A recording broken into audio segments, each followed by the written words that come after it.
बड़ा अच्छा संयोग है, यहाँ संस्कृति भी है। संस्कृति भवन में हम बैठे हैं और संस्कृति मंत्रालय का कार्यक्रम है, संस्कार भी है। जिन महापुरुषों की छाती को संभाल कर रखा है, ऐसे उनके वंशज वो भी यहाँ हैं। अभी आपने देखा नृत्य नाटिका महारानी लक्ष्मीबाई, और आज वीर सावरकर का जन्मदिन भी है। और आज तो समय थोड़ी देर के लिए ठिठक गया होगा सुबह, जब उसने दिल्ली की नई संसद में उच्च स्वर से मंत्रोच्चार सुना होगा। ऐसे अनेक संयोग आज हमें यहाँ दिखाई दे रहे हैं।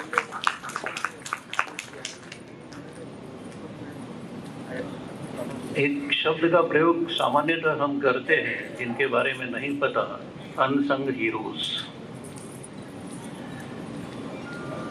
लेकिन हम लोग रोज प्रातःकाल स्मरण करते हैं अनिर्दिष्टा वीरा आदि समर बुद्धोस्तरे भवन। ऐसे वीर जो अनिर्दिष्ट हैं, जिनका नाम पता नहीं है। लेकिन आनंद की बात यह है कि अब खोजी दल खोज रहा है और बहुत से वीर अनिर्दिष्ट नहीं रह गए। ये भी आज हमें यहाँ आकर ध्यान में आता है। क्रांति दिवस मान सकते हैं इसको, वीर सावरकर का जन्मदिन है। कई बार सोचने में आता है क्रांति शब्द का अर्थ क्या है। सामान्यतः क्रांति को हमने जोड़ दिया है अंग्रेजों के विरुद्ध जो लड़ाई हुई उससे। क्रांति शब्द का अर्थ अगर आप कोश में देखेंगे तो वो है एक बिंदु से दूसरे बिंदु पर जाना, चलना, निरंतर चलना। ये स्थिति नहीं है। हम जब कहते हैं कि सतत क्रांति की आवश्यकता है, तो क्रांति तो अपने अर्थ में ही सतत है, निरंतर चलने वाली है, वो रुकती नहीं है कभी भी। चरैवेति प्रचलाम निरंतरम, इसीलिए भारत ने इसका उद्घोष किया है। ये जो निरंतर चलने वाली क्रांति है, इसका अर्थ क्या है? मुझे लगता है कि अपने मूल को संभालते हुए जो परिवर्तनशील है उसमें परिवर्तन करते चले जाना। मैंने फिर कहा, ये स्थिति नहीं है, निरंतर चलना है। और निरंतर चलना माने प्रवाह, माने अपने आप की शुद्धि अपने आप करते चले जाना। प्रवाह जहाँ पर होगा वह अपने आप को अपने आप शुद्ध करता जाएगा। कई बार हम कहते हैं गंगा को शुद्ध करना है, यमुना को शुद्ध करना है, तो गंगा कुछ शुद्ध नहीं करना है। हम केवल उसमें गंदगी डालना बंद कर दें तो यमुना और गंगा का प्रवाह अपने आप को अपने आप शुद्ध कर देगा। यही क्रांति। तो एक बिंदु से दूसरी ओर जाना, निरंतर आगे बढ़ना, और ये सारी चीजें सबसे पहले हमारे विचार में आती हैं। और इसलिए क्रांति का संबंध विचार से है, वैचारिक क्रांति हम जिसे कहते हैं। और ये क्रांति इस देश में तो हमेशा से होती रही है। बुद्ध उन्होंने, महावीर उन्होंने, और उनके बाद आए न जाने कितने शंकर होंगे, रामानुज होंगे, न जाने कितने लोगों ने वैचारिक क्रांति की भूमिका तैयार की इस देश में। और उन्होंने जो भूमिका तैयार की वो भूमिका आज तक चली है। मैंने ध्यान में लाया आपके कि मूल को हमें पकड़ के रखना है। जो मूल को पकड़ता है वही मौलिक है। किसी ने पूछा गंगा कहाँ सबसे ज्यादा पवित्र है? बोले बनारस में, काशी में। क्यों? बोले एक बार वो उत्तर वाहिनी होती है, अपने मूल की ओर देखती है और उसके बाद आगे बढ़ जाती है।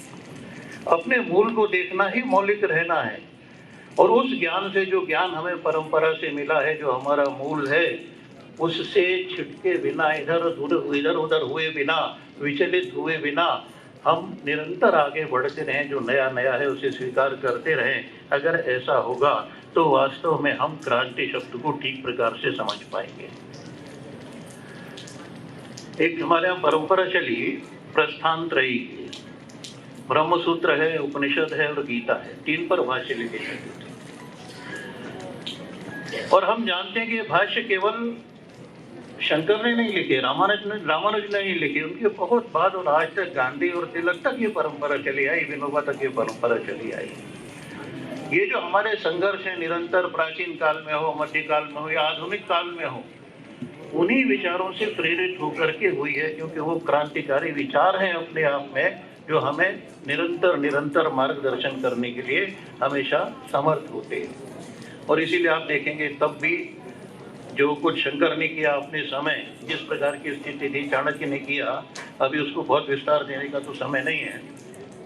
और मध्यकाल में भी हम कहते हैं ना कि सारे देश कितने मुस्लिम हो गए, मुस्लिम आक्रांताओं के कारण से भारत बचा रहा। क्यों बचा रहा? इसके कुछ न कुछ तो कारण रहे होंगे। हम कहते हैं भक्ति काल में लोगों ने यहीं आगरा में बैठ करके उन्होंने वो किया, भजन किया, ये किया आगरा के आसपास, लेकिन यहीं वृंदावन आगरा के बिल्कुल नाक के नीचे, अकबर की नाक के नीचे जिस आंदोलन को उन्होंने खड़ा किया, जिस भक्ति आंदोलन को हम जानते हैं, उन्होंने ऐसे सशक्त लोग भी पैदा किए जिन्होंने कहा संतन को कहा सीकरी सो गाँव। कुंभन दास कहते हैं जिनको मुख देखा तो दुख लागे, सत्ताधीशों को इस प्रकार ललकारना, ये क्या संभव था उस समय, लेकिन उन्होंने ललकारा। एक उदाहरण देख करके आगे बढ़ते हैं। आधुनिक काल में फिर डच आ गए, पुर्तगाली आ गए, फ्रांसीसी आ गए, और इन्होंने यहाँ अपने अपने कॉलोनीज बना ली। लेकिन जो आए सबसे बाद में अंग्रेज, उन्होंने लगभग भारत के बहुत बड़े हिस्से को प्रभावित किया। ईस्ट इंडिया कंपनी के रूप में सबसे पहले वो आए थे। और ईस्ट इंडिया कंपनी ने क्या किया? अभी आपने सुना कि झांसी की कीमत 60,000 रुपया लगाई गई। मैं एक कोटेशन आपके सामने कोट करता हूँ। विलियम डार्लिंगटन कहते हैं, the East India Company the original corporate raiders में, अपनी पुस्तक है उनकी, one of the very first Indian words to enter the English language was the Hindustani slang for plunder. ध्यान दीजिए, उसका अर्थ है लूट। अंग्रेजी में सबसे पहले जो उनके कोश में शब्द सम्मिलित हुआ इस ईस्ट इंडिया कंपनी के कारण, वो शब्द था लूट। According to the Oxford Dictionary, English Dictionary, the word was rarely heard outside the plains of North India until the late 18th century, when it suddenly became a common term across Britain.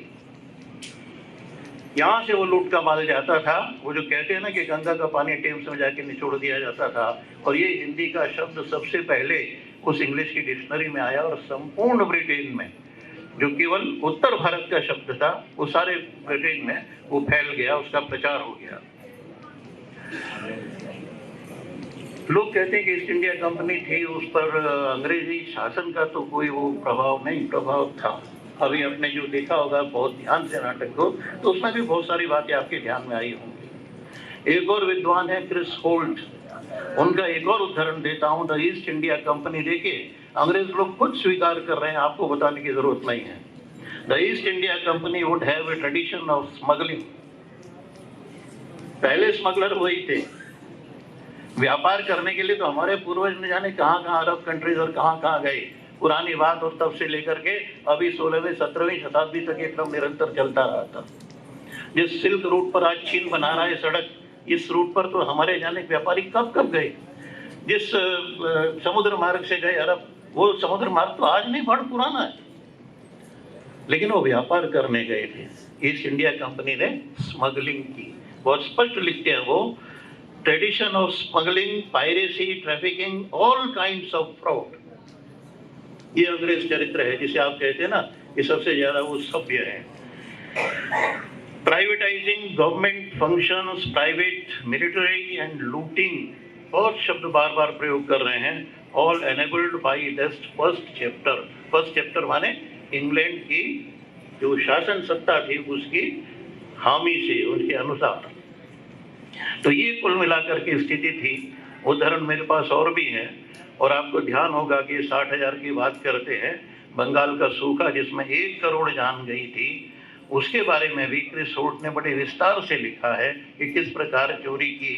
और American इतिहासकार Matthew hide ने तो कहा, the great big book of horrible things में कि 100 क्रूरतापूर्ण घटनाएं अगर विश्व में घटी हैं, 2011 में कह रहे हैं कि 100 की, विश्व भर में अगर 100 सबसे ज्यादा क्रूरतापूर्ण घटनाओं का आकलन किया जाए तो उसमें बंगाल का सूखा ये चौथे नंबर पर आता है, 100 में से चौथे नंबर पर। अब आप देखिए, खुद समझिए कि क्या स्थिति थी। लॉर्ड क्लाइव का नाम सबने सुना है, बंगाल की सत्ता में उसका कितना दखल था ये भी सुना है। वो जब यहाँ से गया था उस समय तुलना कीजिए 60,000 से 2,34,000 पाउंड वो अपने साथ लेकर गया था। 2,34,000 रुपया नहीं, उस समय 2,34,000 पाउंड यहाँ से वो लेकर गया था। और बाकी जो इतने अत्याचार हुए और न जाने कितने जलियांवाला कांड हुए, तो इस सारी सहनशीलता की कोई तो होगी पराकाष्ठा। सुख क्या है और दुख क्या है, इसकी बड़ी अच्छी परिभाषा उन्होंने की है। सर्वम परवशम दुखम, सर्वम आत्मवशम सुखम। जो अपने बस में, अपने नियंत्रण में है वो सुख है, और परवश ये दुख है। तुलसी ने भी लिखा है पराधीन सपने सुख नाही, वहाँ हालांकि प्रसंग कुछ और है। और इसीलिए सावरकर ने गीत लिखा। ये सब जानते हैं सावरकर केवल क्रांतिकारी नहीं थे, साहित्यकार भी थे, उपन्यासकार भी थे, भाषाविद भी थे। हमारी महापौर बैठी हैं, मेयर के लिए महापौर ये शब्द भी उन्हीं का दिया हुआ है। ऐसे उनके बहुत सारे शब्द हैं। तो उन्होंने कहा जयोस्तुते श्री महन मंगले शिवास्पदे शुभदे स्वतंत्रते भगवती त्वामहम यशोयुताम वंदे यशोयुताम वंदे। और जो आप वंदे मातरम गीत गाते हैं, तो हम हे दुर्गा दश प्रहरण तारिणी गाते हैं, इसको सावरकर ने भी इसी प्रकार से व्यक्त किया है। तो सावरकर की इस प्रकार की एक छवि हमें अपने ध्यान में रखनी चाहिए, ऐसा मुझे लगता है। 1757 में प्लासी का युद्ध हो गया और 1857 में अंग्रेजों ने जिसे सिपाही म्यूटिनी कहा था, सिपाहियों का गदर कहा था, उसे सबसे पहले वीर सावरकर ने स्वतंत्रता संग्राम कहा था, प्रथम स्वतंत्रता संग्राम। और उन्होंने एक कहा था, एक पैम्फलेट उन्होंने अंग्रेजी में बांटा था इंग्लैंड में, उसका शीर्षक था ओ मर्टियर्स, अरे शहीदों। तो उसमें उन्होंने लिखा है कि 10 मई 1857 को बड़े पैमाने पर शुरू हुआ यह युद्ध 10 मई 1908, ये 1908 में उन्होंने किया था। तो इसमें उन्होंने कहा था कि अभी समाप्त नहीं हुआ है ये युद्ध, तो न जाने अभी तब तक चलेगा जब तक हम पूर्ण स्वतंत्रता प्राप्त नहीं कर लेते। ऐसी अनेक बातें हमें इसमें ध्यान में लानी होंगी। भगत सिंह पर बड़ा प्रभाव था, भगत सिंह ने इसको स्वीकार भी किया है। भगत सिंह ने यह भी लिखा है कि जिस प्रकार की छवि बन गई सावरकर की, आज उनका जन्मदिन है, वो छवि ठीक नहीं है, वो छवि और भी अलग होनी चाहिए। वो हिंदुत्व की बात करते थे, लेकिन उनका हिंदुत्व बड़ा विराट था। उन्हीं का एक कोट आपके सामने रख के बात खत्म करूंगा। वो कहते हैं जब कोई हिंदुत्वातीत होता है तब उसका हिंदुत्व अथाह हो जाता है।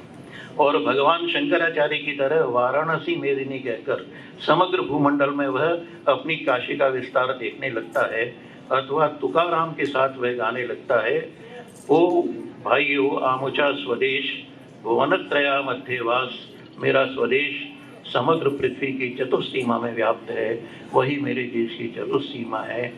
ये वो है जिसे आप बार बार कहते हैं, भारत जो है वो विश्व गुरु बनेगा। हिंदुत्व और उसका एक विस्तृत व्याख्या क्या हो सकती है जो विश्व गुरु की एक भूमिका रखेगी, वो ये है, इसी संस्कृति में, इसी में उनका विश्वास था, इसी विस्तार में विश्वास था, उपनिषद के इस मंत्र में विश्वास था, भूमा वही सुखम। क्रांति का एक अर्थ जल भी है। तो यहाँ हम बैठे हैं क्रांति तीर्थ पर। तीर्थ भी इसीलिए कहते हैं कि वहाँ जल होता है, जहाँ जल नहीं उसे तीर्थ नहीं कहते। इस तीर्थ के कुछ छींटे अगर हम अपने सिर पर डाल लें और अपनी हथेली में भरकर थोड़ा सा आचमन कर लें, तो हम पवित्र हो जाएंगे, धन्य हो जाएंगे। साक्षी में उन अनिर्दिष्टा वीरों के वंशज बैठे हैं, वो साक्षी रहेंगे। सभी को प्रणाम।